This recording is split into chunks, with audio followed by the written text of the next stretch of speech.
ఈ రోజు మా YSR Congress party MP Lok Sabha floor leader Mithun Reddy గారిని అక్రమంగా అరెస్ట్ చేశారు. ఇది అక్రమ కేసు, ఇది అక్రమ అరెస్ట్. ఈ అరెస్ట్ని నేను తీవ్రంగా ఖండిస్తున్నాను.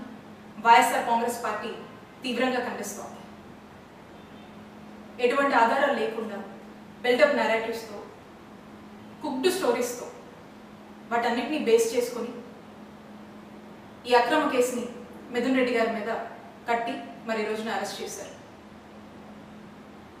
అధికారాన్ని ఉపయోగించి కొంతమంది గవర్నమెంట్ ఆఫీసర్స్ మీద, గవర్నమెంట్ ఎంప్లాయీస్ మీద, ఇంకా కొంతమంది మీద అధికారాన్ని ప్రయోగించి వాళ్ళని భయపెట్టి, బెదిరించి, తిట్టి, అవసరమైతే కొట్టి, ఆశ చూపించి ఫ్యాబ్రికేటెడ్ స్టేట్మెంట్స్ని వాళ్ళ దగ్గర తీసుకొని ఆ స్టేట్మెంట్స్ని బేస్ చేసుకొని మిథున్ రెడ్డి గారిని అరెస్ట్ చేశారు.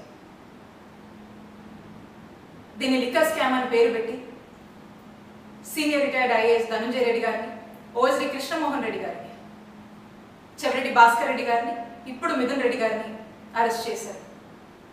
మా హయాంలో, మా జగనన్న హయాంలో ఎటువంటి లిక్కర్ స్కామ్ జరగలేదు. ఇదే కాదు, ఏ స్కామో జరగలేదు. ప్రజల్లో లిక్కర్ కన్జంప్షన్ని తగ్గించి గతంలో కన్నా ప్రభుత్వ ఆదాయాన్ని నిలబెడుతూ, ప్రభుత్వ ఆదాయాన్ని పెంచి ఈ రెండింటిని బ్యాలెన్స్ చేస్తూ కావాల్సినటువంటి మెజర్స్ తీసుకొచ్చినటువంటి పాలసీయే జగనన్న హయాంలో ఉన్నటువంటి లిక్కర్ పాలసీ. మేము దాన్ని చాలా ట్రాన్స్పరెంట్గా జగనన్న హయాంలో ఈ పాలసీని అమలు చేయడం జరిగింది. మీరు అంటున్నారు కదా లిక్కర్ స్కాము అది ఇదని. అసలు వాస్తవంగా లిక్కర్ స్కామ్ ఎప్పుడు జరిగిందో చెప్పనా?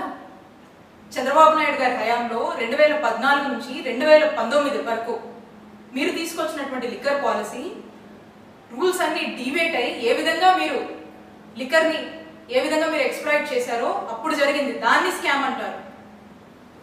ఇప్పుడు మళ్ళా చంద్రబాబు నాయుడు గారి హయాంలో ఈ సంవత్సర కాలంగా మీరు తీసుకొచ్చినటువంటి లిక్కర్ పాలసీ, అలాగే ఏ విధంగా మీరు సిండికేట్లు ఏర్పాటు చేసి మీకు నచ్చిన వాళ్ళకి షాపులను ఇచ్చి నచ్చిన రేట్లకి అమ్ముకోవచ్చు అనేటువంటి ఒక ఫ్రీడమ్ ఇచ్చి ఆఖరికి లిక్కర్ని డోర్ డెలివరీ దాకా కూడా తీసుకొచ్చి పెంచి పోషిస్తున్నారే, ఇది స్కామ్ అంటే.